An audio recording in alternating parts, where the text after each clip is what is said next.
Bismillahirrahmanirrahim. Alhamdulillahirabbil alamin wassalatu wassalamu ala asyrafil anbiya'i wal mursalin wa ala alihi wa sahbihi ajma'in. Subhanaka la ilma lana illa ma 'allamtana innaka antal alimul hakim. Rabbi shrah li sadri wa yassir li amri wahlul 'uqdatam min lisani yafqahu qawli. Amma ba'd.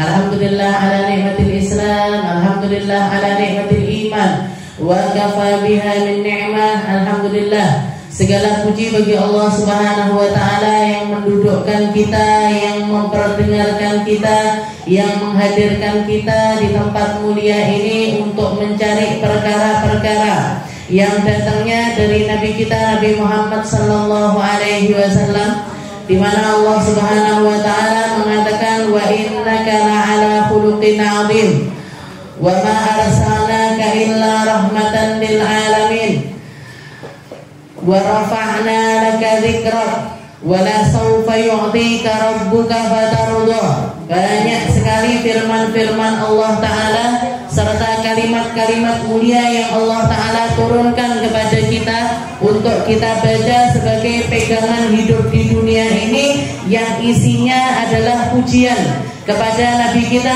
Nabi Muhammad sallallahu alaihi wasallam. Wa ma arsalnaka illa rahmatan lil alamin. Wahai Muhammad, aku tidaklah mengutus engkau kecuali sebagai bentuk rahmatku untuk seluruh alam semesta, sebagai bentuk kasih sayangnya Allah untuk semua yang ada di atas ciptaannya, sebagai bentuk kasihnya Allah Subhanahu wa ta'ala terkhusus untuk kita umat manusia. Maka ketika kita duduk di majelis-majelis semacam ini, ketika kita duduk untuk mendengarkan tentang Nabi, menceritakan tentang Nabi, mempelajari sirahnya Nabi dengan tujuan, dengan niatan untuk mengamalkan seperti pengamalannya Nabi, mengikuti jejaknya Nabi. Oh, Nabi Muhammad begitu, saya juga akan ikut begitu. Oh, Nabi Muhammad cara sabarnya begitu, oh saya akan ikut sabar seperti sabarnya Nabi. Oh, Nabi Muhammad sama keluarganya begini, saya akan ikut seperti yang dilakukan oleh Nabi terhadap keluarganya. Jadi ketika kita duduk di majelis yang menceritakan tentang Nabi, bukan hanya dengan tujuan mek dadi rungon-rungonan tok, bukan cuma sekedar untuk cerita-ceritaan, bahan untuk cerita, bukan, tapi kita menganggap sosok Nabi Muhammad, kita menghadirkan sosoknya Nabi Muhammad, semakin merasakan kedekatan kita dengan Nabi Muhammad. Setelah itu ikut melangkah dari setiap langkah-langkahnya Nabi Muhammad, maka kita pun masuk di dalam golongan umat yang dikatakan oleh Nabi wa ma arsalnaka illa rahmatan lil alamin. Kamu pusatnya rahmat wahai Muhammad. Kamu adalah akarnya rahmat wahai Muhammad. Kamu adalah ujung tombak dari rahmat wahai Muhammad. Maka siapapun yang ikut serta di belakangmu, siapapun yang ngambil porsi dari akhlakmu, siapapun yang nirukan apapun tentang dirimu, mereka pun juga akan masuk di dalam golongan rahmatnya Allah Ta'ala lil alamin, untuk alam semesta. Makanya setiap orang baik, orang kalau punya hati baik, punya pikiran baik, cara pandang baik, cara dengar baik, minimal kalaupun dia tidak menularkan untuk orang sekitarnya, dia sedang menjadi rahmat untuk dirinya sendiri. Nyelamet dirinya sendiri, dia sedang mengasihi dirinya sendiri. Karena itu menunjukkan dia sedang membentengi dirinya agar tidak masuk ke dalam nerakanya Allah Ta'ala, dan menyelamatkan dirinya untuk masuk ke dalam surganya Allah. Tambah baik hatinya, tambah baik cara pikirnya, tambah baik cara pandangnya, dia akan jadi rahmat untuk keluarganya. Tambah lagi rahmatnya, dia akan jadi rahmat untuk orang-orang sekitar sekitarnya. Orang sekitarnya senang dengan kehadirannya. Orang sekitarnya bersyukur menjadi tetangganya.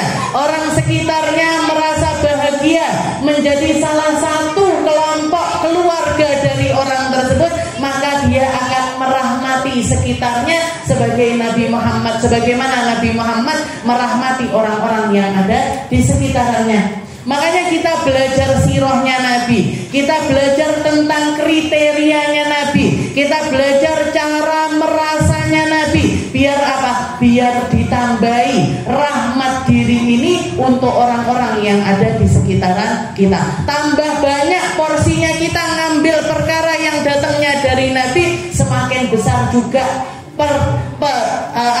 porsi rahmatnya Allah Ta'ala yang dititipkan kepada diri kita.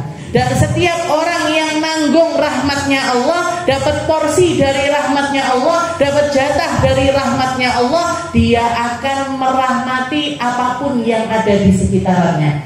Jadi disenangi uang, jadi ditresnani orang, jadi dihormati orang, jadi ditinggikan oleh orang lain. Kenapa? Orang kalau ditinggal sama orang baik nangis. Kenapa? Karena berarti satu orang yang bawa porsi besar dari rahmatnya Allah Ta'ala dicabut, diambil. Sedangkan orang-orang yang jahat, wong arep nangisi wong gak apik, orang nangisi orang yang gak baik, yang sukanya maksiat, sukanya nyakiti orang, enek sedikit orang yang nangisin mereka. Kenapa? Sebabnya apa? Karena porsi rahmatnya dia juga sedikit.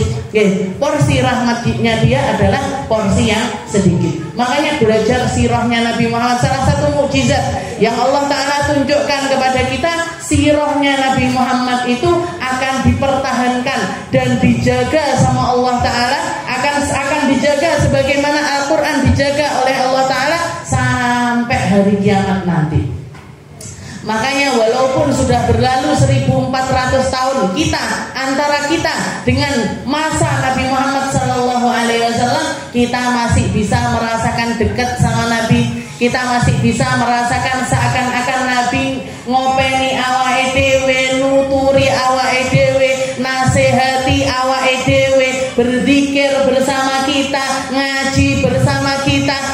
Kita merasakan sesuatu yang semacam itu meskipun nggak secara jasad. Walaupun tidak secara jasad kita bersama-sama dengan Nabi, tapi saking banyaknya warisannya Nabi, mulai dari anak cucunya, juga ulama-ulama pengemban ilmunya, juga kitab-kitab yang mengkaji apapun tentang Nabi Muhammad, sampai kita bisa merasakan kehadirannya Nabi meskipun nabinya nggak secara jasad bersama-sama dengan kita. Ini nggak bisa kecuali penjagaan dari Allah Subhanahu wa Ta'ala. Ini nggak mungkin kecuali kalau bukan Allah Ta'ala yang jagain Nabi, maka tidak akan ada apapun juga yang bisa menjaga seseorang seperti penjagaannya Allah Ta'ala kepada Nabi kita, Nabi Muhammad Sallallahu Alaihi Wasallam. Orang hidup bersama kita banyak, yang kita tahu tentang kematiannya juga banyak, tapi yang bisa kita rasakan kangen, rindu, bahkan sampai nangis pengen ketemu, itu nggak ketemu sama orang-orang yang bahkan mereka hidup sezaman sama kita. Sa tresna-tresnane awake dhewe, sama orang-orang misalkan kakek kita atau nenek kita atau moyang kita, tapi penghadirannya bersama kita itu tidak ada yang bisa sehadirnya Nabi Muhammad di antara kita. Tidak bisa seindah kehadirannya Nabi Muhammad ketika kita membersamai pembacaan sirahnya Nabi. Makanya dibikin sama para ulama itu, diatur maulid itu pertama baca salam, setelah itu rawi 1, rawi 2, ada qiyamnya dan lain sebagainya. Itu untuk apa? Untuk apa? Buat apa kita melakukan baca yang semacam itu? Biar kita tetap dalam kondisi bisa merasakan kehadirannya Nabi meskipun secara jasad kita tidak bisa merasakannya. Jadi awake dhewe tetap bisa, oh nabiku itu begini, fisiknya begini, orang-orang terdahulu nganggapnya begini, ceritanya Sayyidina Ka'ab bin Malik begini, ceritanya Abi Hurairah begini, ceritanya Sayyidina Abu Bakar begini, ceritanya Sayyidina Umar begini, dikumpulkan, dibikin seindah mungkin, ditoto, direntetkan, puncaknya ada di dalam mahallul qiyam, puncaknya ada ketika kita berdiri mengucapkan salam kepada Nabi Muhammad SAW. Sekali mungkin kita bacanya tidak kerasa apa-apa, 2 kali nggak kerasa apa-apa, tapi kalau berjalan setahun, 2 tahun, 3 tahun, 10 tahun, kerasa akhirnya, kerasa di dalam hati ini bahwasanya Nabi Muhammad ini adalah sosok paling penting yang harus membersamai kehidupan saya. Karena ketika saya dekat sama Nabi, ketika saya berpikir dengan cara pikirnya Nabi, ketika hati saya dekat sama Rasulullah SAW, maka di situ ada kebaikan dunia akhirat, di situ ada keselamatan dunia akhirat, di situ ada jaminan tempat yang indah di akhirat, dan itu akan didahului dengan keindahan di dunia. Awake dhewe tenang, awake dhewe seneng. Ketika kita bersalawat kepada Rasulullah, dan itu menunjukkan kesenangan ini bukan kesenangan yang sementara, tapi kesenangan yang akan berdampak dengan kesenangan di akhiratnya kita nanti. Makanya dijogo, Bu. Tibaane dijogo, berjanjiannya dijaga. Kalau di tempatnya jenengan, kampungnya jenengan, mulutane sing diwaca tiba, jaga tibanya, jangan sampai punah. Regenerasi. Kalau jenengan adalah generasi yang sudah rodok sepuh-sepuh untuk baca tibaan, ini jangan cuma berhenti di jenengan. Ayo saiki wayahe, golek aku mati kudu enek sing nerusne tibaane. Ayo nak ikut tibaan, ayo cu ikut tibaan. Biar apa? Biar kalau saya mati tetap ada yang tibaan. Kalau yang jenengan biasa baca maulid azab, dijaga maulid azabnya. Yang biasa yang dibaca manakiban, manakibnya Syekh Abdul Qadir Al-Jailani, dijaga. Setelah itu tunjuk generasi selanjutnya. Ojo panggah sing tuwek-tuwek, sing nyekel mik. Jangan tetap yang tua-tua terus yang maunya tampil. Tampilkan generasi setelahnya jenengan, bukan niat apa-apa, bukan niat untuk siapa-siapa, tapi untuk melanjutkan generasi-generasi yang kenal, yang cinta, yang seneng, yang paham bahwasanya apa yang diwariskan sama orang tua kita itu harus dijaga, biar hatinya mereka terjaga untuk selalu cinta kepada Nabi kita, Nabi Muhammad SAW. Lek melek di modern nih, saiki kursi gawe sing ngetren-ngetren opo, nah diikuti, upgrade, apa upgrade? Berarti lahannya atau nadanya wong biyen ngene, kalau misalkan anak-anak muda sekarang nggak bisa dibikin senang dengan nadanya kita, ayo awakmu milih piye? Nadanya sukanya yang gimana? Lagu yang lagi ngetren apa? Yang penting bukan lagunya orang-orang yang nggak bener-bener dimasukkan di maulid kita, tapi nada-nadanya para orang-orang soleh. Nyontoh aja, sekarang yang paling ngetren maulidnya Habib Syekh, yo moco modeli Habib Syekh, burdahan koyok carane Habib Syekh. Sekarang ada juga Habib Bidin, mantunya Habib Lutfi bin Yahya niku, juga punya grup hadroh. Lagi ngetren, lagi viral, melo, ngikuti. Biar apa? Biar narik anak muda-muda lain semakin banyak, biar mereka merasakan sholawat kepada Nabi, ngerasakan baca maulid, ngerasakan kenal. Nanti semakin kenal semakin dekat. Kalau sudah dekat nanti semakin cinta. Itu yang pengennya kita datangkan. Jadi akidah yang sekarang ini kita rasakan harus dirasakan juga sama anak-anak kecil-kecil, sama anak-anak generasi-generasi setelahnya kita. Jadilah orang tua yang bijak. Jadilah orang tua yang mau mundur demi kepanjangan apa yang kita datangkan, demi perpanjangan waktu dari warisan-warisan orang tua kita. Karena saya banyak dicurhati sama orang, imamnya masjid Muadzinnya masjid sampai suaranya pedot-pedot saking tuweke. Nggih, umur 70 tahun panggah azan, umur 80 tahun tetap azan. Apa ndak baik? Ya baik aja. Baik untuk muadzinnya baik karena dia berarti azan sampai usia tua. Tapi mesak nih masjid. Kalau bapak yang umur 70, 80 tahun yang bagian azan ini nantinya meninggal, terus ndak sempet regenerasi, ndak sempet ngangkat muadzin baru, akhirnya ora enek sing adzan. Nggih, akhirnya jadi nggak adzan, akhirnya nggak ada yang jagain masjidnya kita, akhirnya nggak ada yang jadi imam masjidnya kita, karena yang isi orang tua tok. Dan orang tuanya kalau kedatangan anak-anak muda-muda, alah cah cilik orang sudah imam, alah cah cilik, tetap dianggap anak kecil terus. Padahal anak kecil itu nanti gede nama mboten? Gede dia, nggih, sok bakale gede. Abah saya waktu ngopeni waktu pandemi di kampung dalam niku rotipan, nggih, yang baca rotip yang hadir sama beliau setiap habis maghrib itu anak kecil-kecil, anak SD, nggih. Orang tua yang umur 20, 30 enggak ada yang mau hadir majelis. Kata abah saya sebene, engko cah cilik-cilik iki kok perayu bakale gede. Nggih, anak kecil-kecil ini nanti kan juga bakalan jadi gede. Dan kalau mereka umur 14, 15 tahun sudah biasa megang mic, sudah biasa mimpin rotib, sudah biasa mimpin tahlil. Ini kan berarti tugasnya marbot, tugasnya apa biasanya sing mimpin kampung niku napa namanya? Apa yang biasa mandiin jenazah ngoten-ngoten niku. Generasi modernnya kita terjaga. Nggih, kalau mulai umur 14 15 tahun nanti mungkin dia nikah, tinggalnya di mana? Tinggal di daerah ini. Iso jadi modern di tempat-tempat tersebut. Nggih, bisa mimpin tahlil, yasinan, rotipan, mungkin mandikan jenazah dan lain-lain. Semakin muda semakin baik. Nggih, semakin muda semakin baik. Wah, kalau kita sudah merasa diri kita ini tua, mundur titik sambil dipantau, ditegur.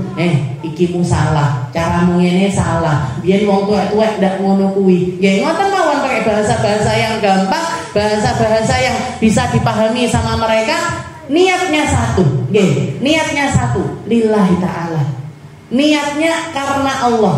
Kita mimpin, kita negur, kita benahi, kita regenerasi, itu semuanya untuk demi istilahnya lillahi ta'ala, karena Allah ta'ala. Nggih, nanti kalau sewaktu-waktu saya mati, biar masjid ini tetap ramai, ben tibaane panggah rame, ben yasinane panggah rame. Seperti itu. Nggih, kita tak kasih kepada anak-anak muda kita.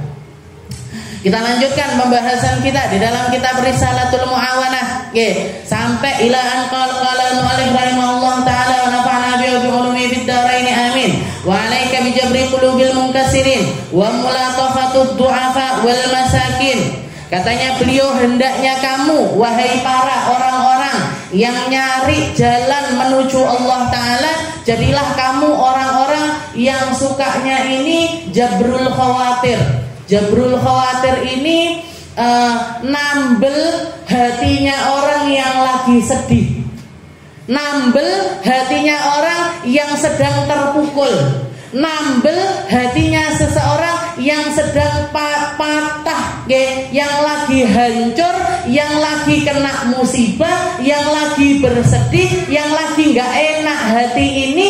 Hendaknya kamu jadi orang-orang yang membalut luka mereka. Jangan malah nambahi luka di atas luka. Jangan malah bikin orang down padahal dia sedang terpuruk. Jangan ngentahi sesuatu. Jangan tahu ngentahi. Jadi kalau ada sesuatu gitu nggih, bukannya malah nyenengkan tapi malah ngentahi. Nggih. Jadi malah bikin orang yang bikin sesuatu ini koyok merasa nggak berguna, kayak misalkan ada anak kecil, putune jenengan atau anaknya jenengan yang masih TK, bawa lukisannya dia di sekolah, bikin gunung-gunungan, bikin ikan-ikanan atau bikin gambar pokoknya, tapi yang namanya anak TK kalau gambar kira-kira bisa mboten?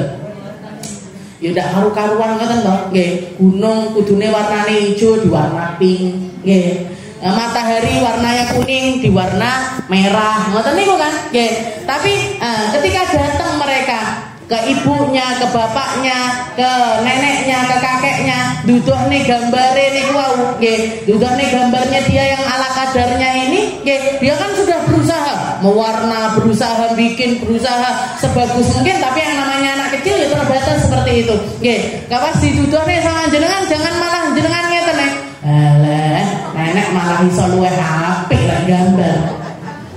Mesakne, Bu. Nggih. Jenengan puji, bagusnya. Nggih, indahnya. Ini gunungnya kena apa kok bisa warna pink? Nggih. Ini mataharinya kena apa kok bisa warna merah? Nanti dia bakalan cerita, "Oh, ini kena cat atau hujan apa?" ngoten. Nggih. Biar dia cerita, biar dia mengekspresikan kegembiraannya. Nggih. Ini yang dimaksudkan jabrul khawatir niki sesuatu yang simpel-simpel semacam ini. Para ulama mengatakan jabrul khawatir itu nggih, ibadah nyenengkan orang itu nggih. Ibadah nyenengkan orang itu ibadah yang paling murah. Nggih, ibadah yang paling murah tapi pahalanya luar biasa di sisi Allah Subhanahu wa taala. Nabi Muhammad pernah mengatakan afdalul a'mal sururun adkhalahu fi qalbil mu'min. Nggih. Kalau kamu mau tahu amalan paling afdal di sisi Allah Subhanahu wa taala yaitu kegembiraan yang kita masukkan ke dalam hati setiap hamba beriman. Mau dia laki, mau perempuan, mau orang dewasa, mau remaja, mau anak kecil, lek iso nyenengne disenengne, Bu. Rasulullah Shallallahu Alaihi Wasallam sering main-main di masjidnya. Sayyidina Hasan, Sayyidina Husain naik ke atas punggungnya Nabi. Jadi Rasulullah jadi kudanya, Sayyidina Hasan, Sayyidina Husain naik di atas punggungnya Rasulullah Shallallahu Alaihi Wasallam. Katanya Sayyidina Anas, ni'mal markubukuma, sebaik-baik tunggangannya kalian. Sebaik-baiknya kuda ini kuda yang lagi kamu naiki. Kudanya sinten? Rasulullah Sallallahu Alaihi Wasallam. Apa jawabannya Nabi? Bahkan anak kecil yang mungkin nggak bisa nerima, yang nggak bisa memahaminya secara kata-kata, nggak bisa mensyukurinya sebagaimana syukurnya orang dewasa. Tapi Nabi menyempatkan untuk menyenangkan kedua cucunya dengan mengatakan wa ni'mar raqibani huma ya Anas. Sebaik-baik penunggang ya mereka berdua ini. Jadi sing ditumpahi sebaik-baiknya tumpahan, yang naikin juga sebaik-baiknya yang naik, yaitu Sayyidina Hasan, Sayyidina Husain. Disempatkan sama Nabi untuk muji cucunya. Disempatkan untuk muji kedua cucunya. Ini Rasulullah Shallallahu Alaihi Wasallam itu selalu nyempatkan untuk menyenangkan orang, untuk memuji orang, untuk menghibur seseorang. Makanya di antara para sahabat mengatakan orang paling perhatian sama orang lain itu ya Nabi Muhammad. Apalagi kita, guru saya sering sekali mengatakan kalian kaum perempuan kalau orang lain bisa mensyukuri keberadaan Nabi, bisa cinta sama Nabi Muhammad, kalian perempuan ini harus lebih bisa cinta sama Rasulullah Shallallahu Alaihi Wasallam. Alasannya nopo? Alasannya apa? Kita tidak akan pernah menemukan satu sosok teladan yang paling perhatian sama kaum perempuan dan paling bikin aturan terindah untuk kaum perempuan dibandingkan Nabi Muhammad Sallallahu Alaihi Wasallam. Di zaman dimana orang rata-rata kalau punya anak perempuan dibunuh langsung dimasukkan ke liang lahat, Nabi Muhammad dapat anak Zainab disayang, dapat anak Ruqayyah disayang, dapat anak Ummu Kulthum disayang. Bahkan yang terakhir datang Sayyidah Fatimahuz Zahra, cintanya Nabi Muhammad kepada Sayyidah Fatimah ndak kaleng-kaleng. Setiap kali ketemu Nabi Muhammad sendiri yang bleberne tempat duduknya, berdiri disambut, dikecup di antara keningnya. Bahkan Nabi Muhammad sama Sayyidah Fatimah itu kayak punya kode-kode. Aroma bau badannya serta istilahnya aura yang ada di sini wis hafal. Setiap kali Sayyidah Fatimah ngetok pintu, kalau Sayyidah Fatimah ngetok pintu rumahnya Nabi, kalau istrinya Nabi mau berdiri bukakan pintu, katanya Nabi, jangan, ini putriku Fatimah, biar aku yang bukakan pintunya. Jenengan tumon bapak-bapak kados ngeten. Anakku sing paling ayu iki sing teko, dibukakan, dipeluk, dicium, bahkan kecil mungkin digendong tiap pulang sekolah. Rasulullah seperti itu Bu sama anak-anaknya, sama anak-anaknya, sama putri-putrinya di masa dimana banyak laki-laki, rata-rata, bukan banyak lagi, rata-rata kaum laki-laki kalau punya anak perempuan bukan disayangi, bahkan sampai ke tingkat dibunuh. Tapi Nabi Muhammad seperti itu. Dan perhatiannya sama perempuan luar biasa. Perhatiannya sama perempuan luar biasa. Setiap kali selesai sholat Nabi Muhammad itu bukan cuma sholat subuh, sholat isya, 5 waktu sholat. Begitu selesai sholat, wiritannya selesai, Nabi berdiri pergi ke safnya perempuan, ditanya, enek sing arep curhat, ada yang mau cerita, ada yang sakit tak jenguk, ada yang meninggal keluarganya tak takziai, ada yang butuh sesuatu, kalau aku bisa tak kabulkan hajatnya. Bahkan sampai ke tingkat ditanyain sama Nabi, ada yang mimpi sesuatu apa enggak, silahkan cerita sama saya. Siapa Bu yang ditanya? Perempuan.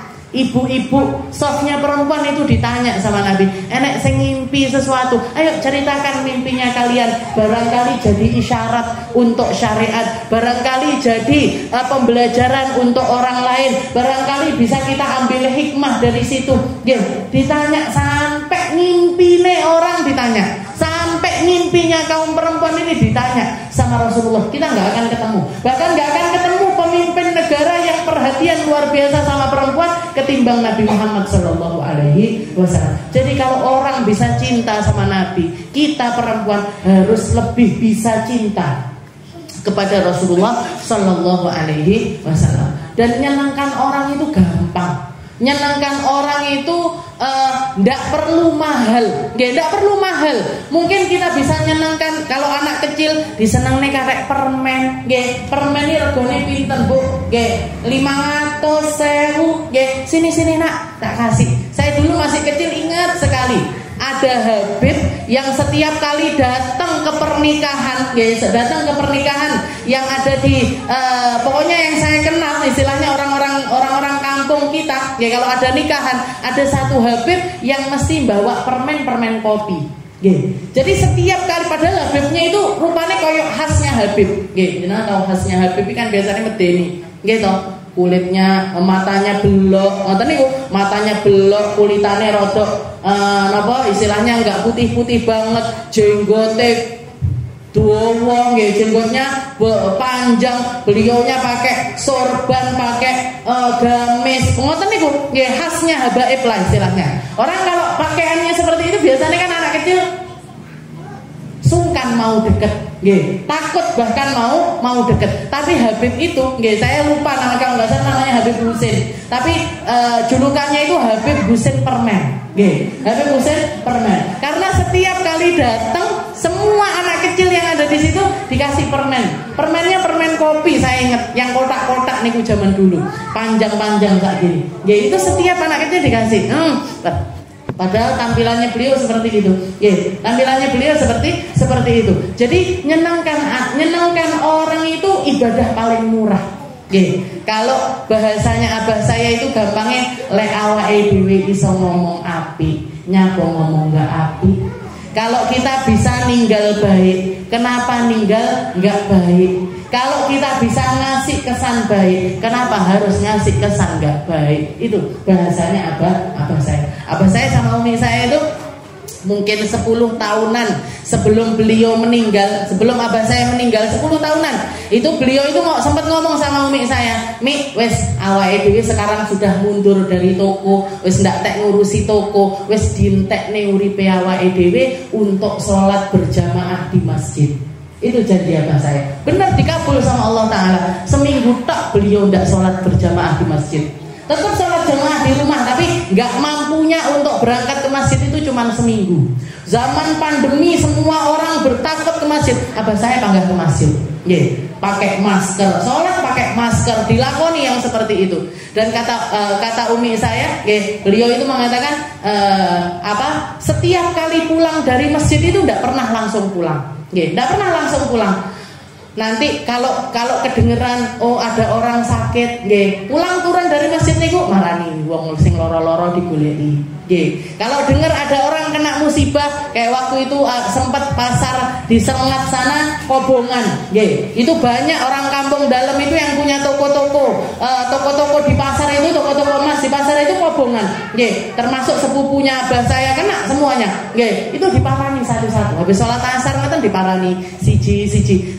Ndak ngasih apa-apa karena beliau tahu ini orang mampu. Meskipun tokonya Kobongan, insya Allah bakalan bisa bangkit. Sekedar ngertak nih, jangan tahu ngertak nih, diletak nih, piye kejadiannya piye, awakmu kena apa ae, ndak ngasih apa-apa, yo ndak bawa makanan, yo ndak bawa nopo-nopo, yo ndak ngasih uang, ndak ngasih uang untuk perbaikan tokonya mboten, tapi sekedar diletak nih niku orang sudah senang. Kalau enggak gitu kata umi saya nanti datang ke bakul rujak, ke bakul rujak yang ada di dekat rumah situ, beli 5 atau beli 10, nanti dicantolne ning gone pagernya sepupu-sepupunya. Rumahnya adiknya dikasih 1, rumah sepupunya dikasih 2. Ini orang ini di rumah ini yang tinggal ada 2 orang dikasih 2. Ini 3 orang dikasih 3. Rujak bu, rujak. Nanti kadang-kadang gado-gado, nopo sing pokoknya apa yang beliau merasa ini enak. Lek orang dikasih ini, insya Allah juga bakalan senang. Itu seperti itu abah saya. Nyeneng nih orang, datang rutinan di sini didatangi, bahkan sampai abah saya itu kadang-kadang malam nih, rutinan tumpuk-tumpuk, di kampung dalam ada, di sini ada 3 acara dilakoni, Di sini ngetok sebentar pindah ke sini. Di sini ngetok sebentar pindah ke sini. Kadang-kadang nggak makan, kadang-kadang pulang, datang 3 rutinan tapi pulang nyari makan, karena di sini sebentar, sini belum sempat waktunya makan, beliau udah pulang. Di sini belum sempat makan, pulang. Akhirnya mamin yang ngomong, niku sering sekali, sering sekali. 2 minggu sebelum beliau wafat itu sempat seharian itu ada 3 acara. Di Al-Bahjah ada acara, di Darussalam ada acara, di kampung juga ada acara. Ditekani semuanya. 2 minggu sebelum beliau meninggal. Jadi datengin undangan, niatkan nyenengkan orang. Datang pengajian, niatkan nyenengkan orang. Nyenengkan diri sendiri dengan ilmunya Allah, nyenengkan yang ceramah. Kalau jenengan datang, saya kan juga seneng. Ini saya datang, ndak enek sing ngrungokne kan gelong Jadi istilahnya niatkan nyenengkan siapa saja. Jabrul khawatir. Ini amal paling murah, Bu. Ngertakne tonggone, piye kabare? Gimana anakmu sekarang sekolah di mana? Omong sing apik-apik, yang nyenengkan. Jangan yang bikin orang itu sedih. Jangan yang bikin orang itu sakit. Rasulullah itu perhatian sekali, bahkan kelihatan orang kalau lagi sedih itu kan matanya sayu, ndak iso guyu, ngoten niku. Ketika Rasulullah keluar ketemu sama Sayyidina Jabir bin Abdullah, ketika abahnya Jabir ini baru meninggal di perang Uhud. Ninggalkan utang banyak, teng telecek di mana-mana, ninggalkan istri, ninggalkan anak-anak perempuan banyak. Padahal Sayyidina Jabir ini masih muda, masih anak muda, tapi kena beban utangnya bapak, anak saudara-saudaranya perempuan banyak, nanti butuh dinikahkan, butuh pendidikan dan lain sebagainya. Pusing Sayyidina Jabir ini. Ketemu sama Rasulullah, ditanya sama Rasul, ya Jabir, malaka mungkasirul qalb, kenapa kamu kok mukamu kuyu kayak sedih gitu, kamu kenapa? Iya ya Rasul, pripun niki utangnya bapak saya banyak ini itu dan lain sebagainya. Diceritakan sama beliau. Setelah itu sama Nabi dihibur dengan kalimat, ndak dihibur terus disangoni siki dingge nglunasi utangnya bapakmu, enggak, cuman diceritani sama Rasulullah tentang halnya abahnya di surganya Allah. Diceritakan tentang keadaan abahnya di surga. Ya Jabir, Innallaha yukallimu syuhada'a Uhud. Wahai Jabir, sesungguhnya Allah Ta'ala semua orang yang mati syahid di Uhud itu diajak ngobrol sama Allah Ta'ala. Min wara'i hijab, semuanya dari balik hijab. Semuanya ada penghalang antara dirinya dengan Allah Ta'ala. Illa abu, kecuali abahmu. Kecuali abahmu. Abahmu itu diajak ngobrol sama Allah Ta'ala kifahan, tanpa hijab. Tanpa hijab. Setelah itu Allah Ta'ala nanya kepada Abdullah, abahnya Jabir, sama abahmu ditanya, tamanna alai, minta sesuatu, kamu pengen apa? Kamu pengen apa? Sudah di surga semuanya nyepak, saya ditekoi sama Allah Ta'ala. Kamu pengen apa? Apa yang kamu inginkan?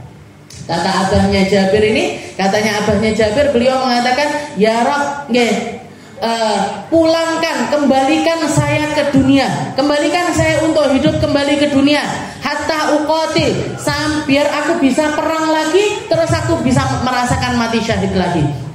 Biarkan saya hidup kembali, nanti saya perang lagi, mati lagi, nanti saya mati, hidupkan saya lagi, perang lagi, mati lagi.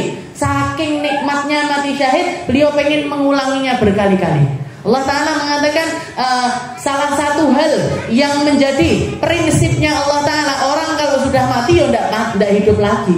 Orang kalau sudah dimatikan sama Allah Ta'ala, la yurja'un, mereka nggak akan kembali ke dunia lagi. Setelah itu minta yang di bawahnya itu.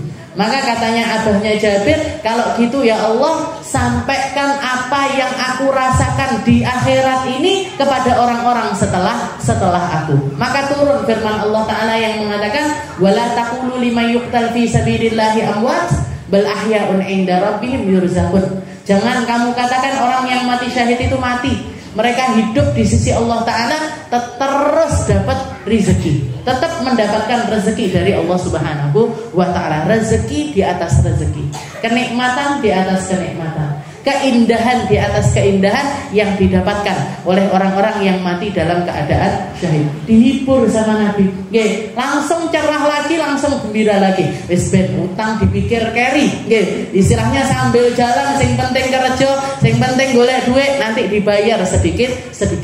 Itu yang diajarkan sama Nabi Muhammad sallallahu alaihi wasallam. Makanya kata beliau, wa alaika bijabri qulubil munkasirin. Kalau ketemu orang sedih, kalau ketemu orang lagi terpuruk, ketemu orang lagi ketimpa musibah, sebisa mungkin kita didatangi, dihibur, disenengkan. Kalau nggak bisa nyenengkan, didungat nih. Muga-muga kalau orang ketimpa musibah, keluarganya meninggal, muga-muga dapat tempat yang terbaik. Muga-muga nggak bisa datengin misalkan keluarga kita yang ada di tinggalnya di Kalimantan atau tinggalnya di Sumatera atau tinggal di tempat yang lain, sempatkan nelpon. Ya muga-muga tempatnya terbaik, muga-muga husnul khotimah, muga-muga kuburannya penuh cahaya, muga-muga dapat surganya. Muga ditungak nih. Kirimkan Fatihah, kirimkan Yasin, kirimkan bacaan-bacaan Al-Qur'an. Di foto iki lho, tak dongakne nang kene sama orang-orang yang ada di sini. Niatkan untuk menyenangkan orang tersebut. Pahalanya besar di sisi Allah Subhanahu wa Ta'ala. Wa alaika bijabri qulubil munkasirin. Karena yang beliau, hendaknya kamu balut luka hati. Kalau luka dohir, balutnya kelihatan. Kalau luka batin, balutnya enggak kelihatan. Tapi bisa dibalut, tapi bisa disembuhkan. Pakai apa? Pakai omongan yang baik, pakai omongan yang indah, pakai treatment hati, pendekatan roh, agar mereka terhibur, agar mereka kembali bangkit dari keterpurukan mereka. Bijabri qulubil munkasirin wa mulatafatud du'afa wal masakin. Yang baik sama orang-orang enggak punya, yang baik sama orang-orang miskin, yang berbaur dengan mereka, berbaur dengan mereka. Saya sering cerita sama jenengan, kakek saya Habib Salim niku kalau ngasih wasiat, ngasih cara hidup, jalan hidup sama abah saya, beliau itu mengatakan, lek teko, kalau kamu datang diundang hajat, yang punya hajat ini orang nggak punya, ojo mangan dhisik nang omah. Jangan makan dulu di rumah. Tapi kalau yang ngundang kamu orang kaya, orang berpunya, warkono dhisik, makano dulu di rumah. Kenapa Beb kok seperti itu? Kalau orang ndak punya, biasanya sing ditokne yo ala kadarnya. Nggih, nasi, rawon, dagingnya suwiran telu, ngoten niku. Anune capare titik, sambele titik, kuahnya juga enggak kental. Tapi kalau perut kita lapar, nggih, lek wetenge awake dhewe luwe, nggih panggah kemaem. Nggih, tetep aja kita nikmat rasanya makan itu. Nggih, nikmat rasanya makan walaupun lauknya biasa-biasa saja. Tapi kalau yang punya hajat ini orang punya, nggih, kalau yang punya hajat ini orang punya, biasanya yang keluar makanannya enak-enak. Nggih, orang kalau perutnya lapar, nggih, kelihatan makanannya ini enak-enak, nanti takutnya enggak kekontrol. Nggih, milih iki, buah disantap, roti disantap, iki disantap. Kenapa? Karena perutnya lapar, yang di depan ini enak-enak. Makanya kita bikin porsi biar harga diri kita di sisi Allah Ta'ala dan di sisi manusia ini tetap indah. Kalau hajatnya ini orang nggak punya, luwe. Sehingga apapun yang disajikan terasa nikmat. Sehingga orang yang punya hajat ini senang. Oh, pangananku keterima, dintek nih, dihabiskan, kokoane ndak enek. Nyana tahu kokoan? Nah, saya setiap kali habis acara ngoten niku nggih, yang selalu dibahas di rumah niku kokoan. Nggih. Jadi majelis kecil, majelis besar yang dibahas itu kokoan. Nggih, kokoane makanan ini. Kalau kokoannya banyak itu nyapa yo apa enek sing enggak enak apa anu ngoten niku nggih. Tapi kalau enggak ada kokoane berarti keterima nggih. Berarti orang-orang ini seneng makanannya yang disajikan ini keterima nggih. Orang-orang berarti enak ngoten mesti itu nggih, pasti dibahas. Dan mungkin jenengan pun juga kalau punya hajat mesti seperti itu yasinan atau haul atau 3 hari yang 7 hari yang keluarganya kita nggih, lek kelihatan nasinya turah akeh kan nggih, yo ngalah eman-eman nggih, nasinya ini akhirnya kebuang walaupun nanti dimakan juga, dikasihkan ayam atau apa, tetap kemakan sama makhluknya Allah Ta'ala yang lainnya. Tapi kalau habis itu yang punya rumah senang nggih. Kalau habis itu yang punya rumah senang. Terutama orang-orang enggak punya nggih, yang merasa mampunya menyajikan itu secara sederhana nggih.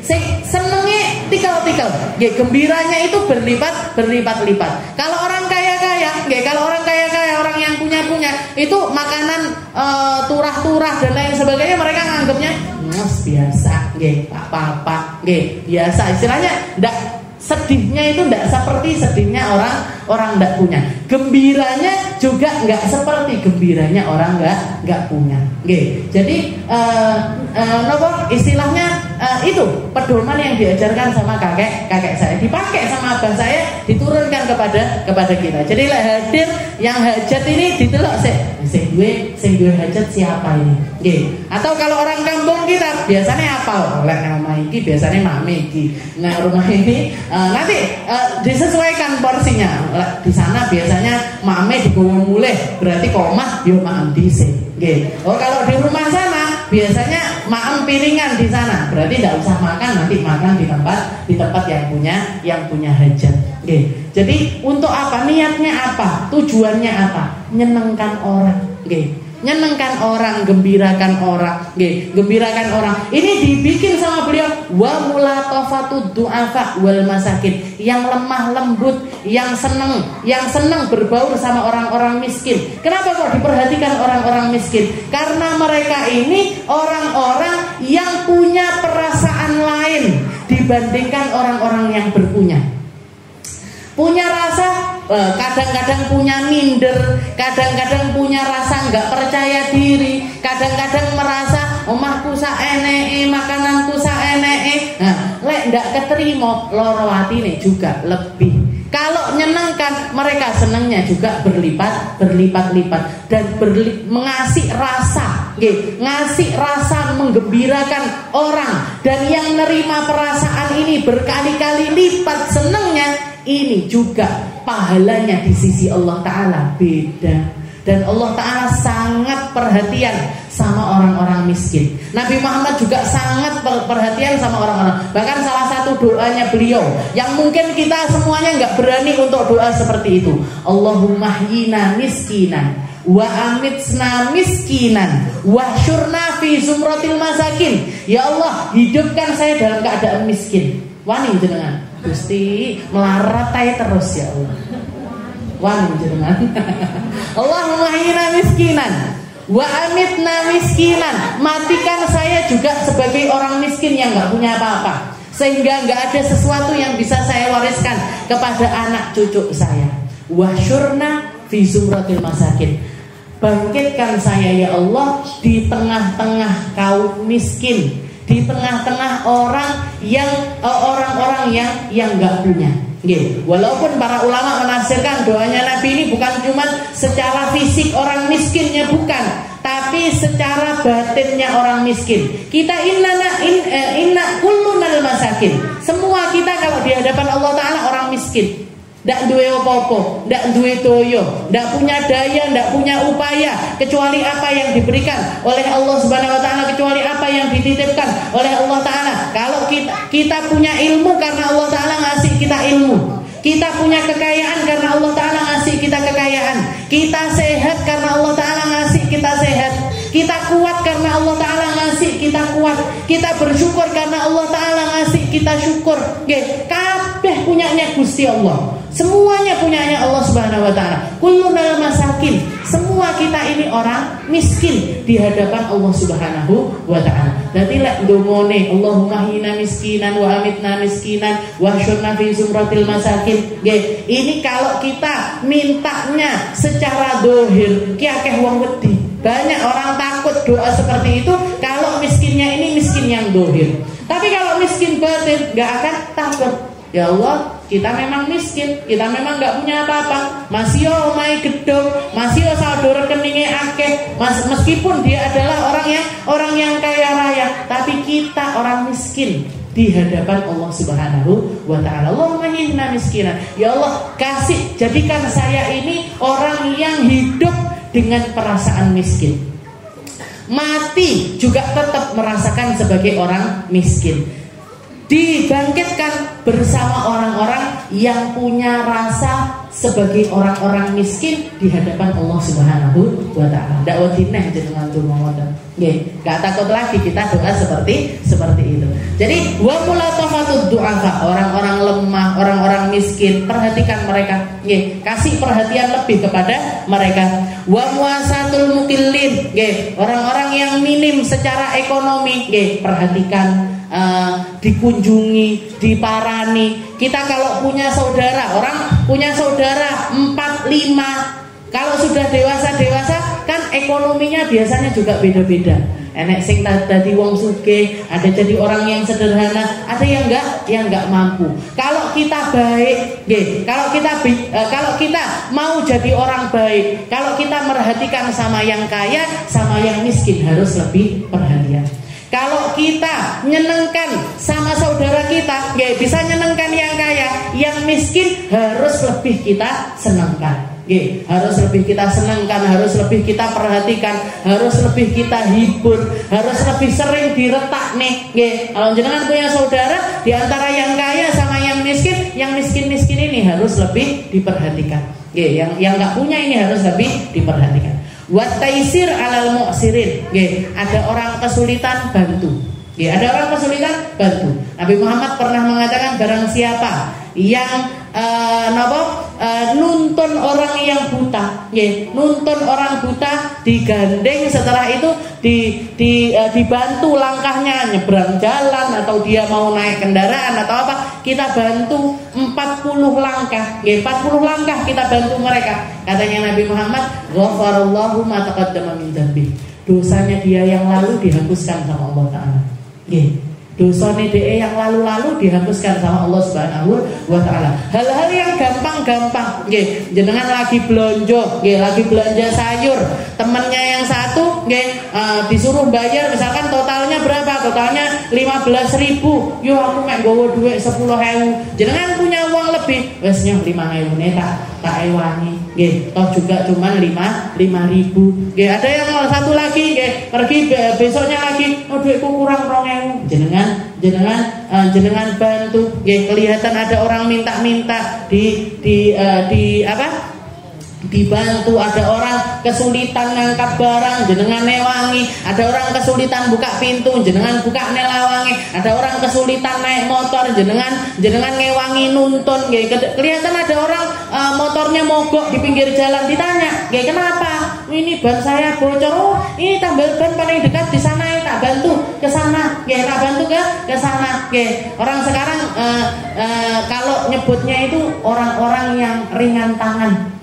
Sing ringan, gampang bantu orang, gampang ngewangi orang, walaupun mungkin ndak bayari, nggak bayari. Bane ini kempes butuh biaya 50.000. Pokoknya kita nganterkan, nunjukkan jalan, nunjukkan tempat untuk. Nah, itu semuanya masuk di dalam kategori jabrul khawatir.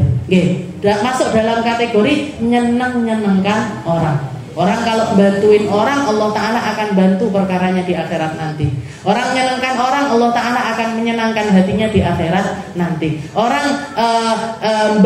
ngewangi hajatnya orang, Allah Ta'ala yang akan menyelesaikan hajatnya dia nanti di sisi Allah Subhanahu wa Ta'ala. Wa taisir 'alal mu'sirin, bantu orang yang kesusahan, dibantu. Apapun yang bisa kita bantu, tidak harus mahal, semampu kita. Iso ngewangi 10.000 ya 10.000, 20.000 ya 20.000, 30.000 ya 30.000. Tidak bisa pakai uang, pakai kata-kata, pakai pelukan, pakai perhatian, pakai doa.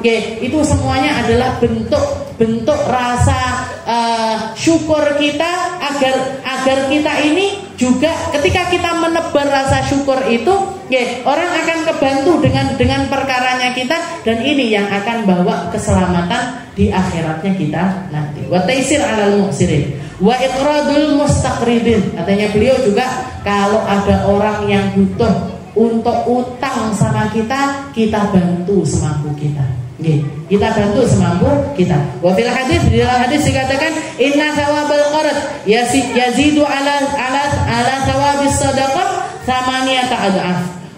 Orang yang sedekah sama orang ngutangin orang lain, itu pahalanya double 80 kali lipat. Jadi jenengan ngutangi orang 100.000 sama ngasih sedekah sama orang 100.000, yang antara sedekah sama ngutangi ini tadi pahalanya berlipat 80 kali lipat. 80 kali lipat. Kenapa kok seperti itu? Wa dzalika annal qard la ya'khuduhu illa muhtaj.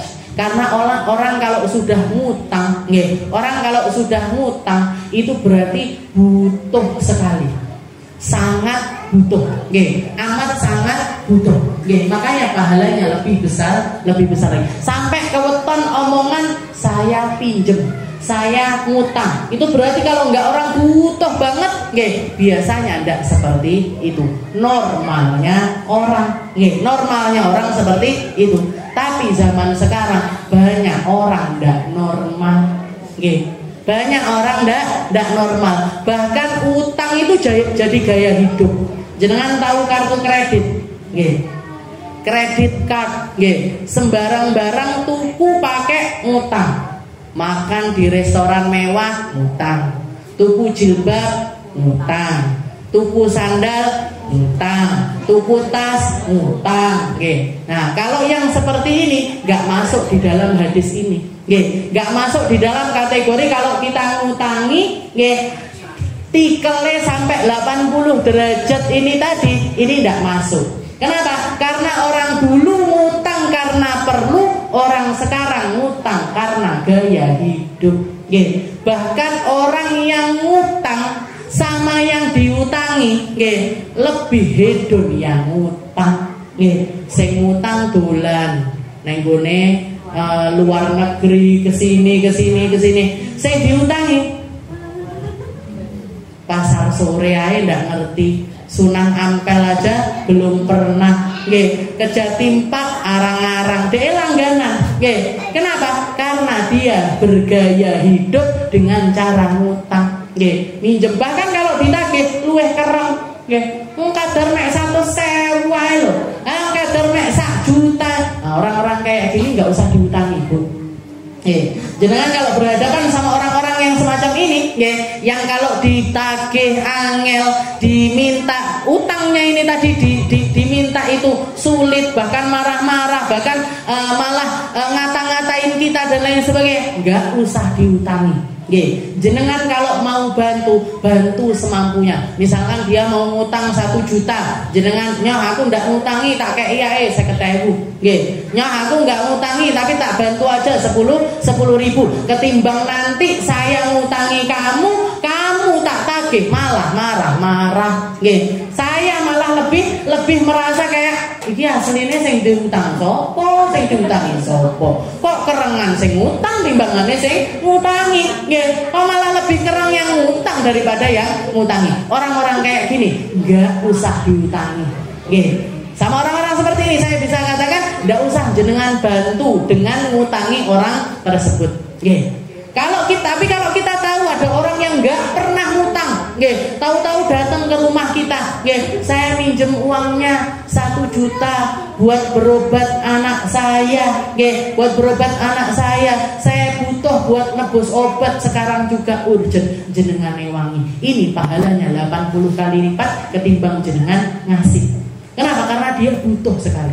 Tapi kita harus melihat track recordnya dulu, harus kita lihat didelok dhisik siapa yang ngutang, karena orang zaman dulu sama orang sekarang beda sekali, niku orang dulu ngutang niku karena butuh, orang sekarang ngutang untuk gaya hidup, makanya keluar yang namanya kredit card, keluar yang namanya beli rumah nyicil sekian kali malah dapat bonus.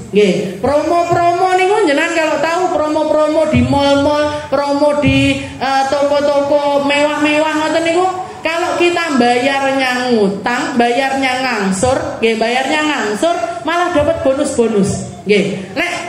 Belinya cash malah tidak dapat bonus apa-apa. Kenapa? Karena orang sekarang, pedagang-pedagang sekarang tahu kalau hutang itu menjadi gaya hidup manusia zaman sekarang. Padahal Nabi Muhammad sudah wanti-wanti, jangan kamu bikin hatimu nggak tenang setelah ditenangkan sama Allah Ta'ala. Kita itu dikasih ketenangan sama Allah Ta'ala kalau kita syukur sama hidup kita, nerimo dengan apa yang dijadikan sama Allah Ta'ala untuk kita, nggak melihat nikmatnya orang lain.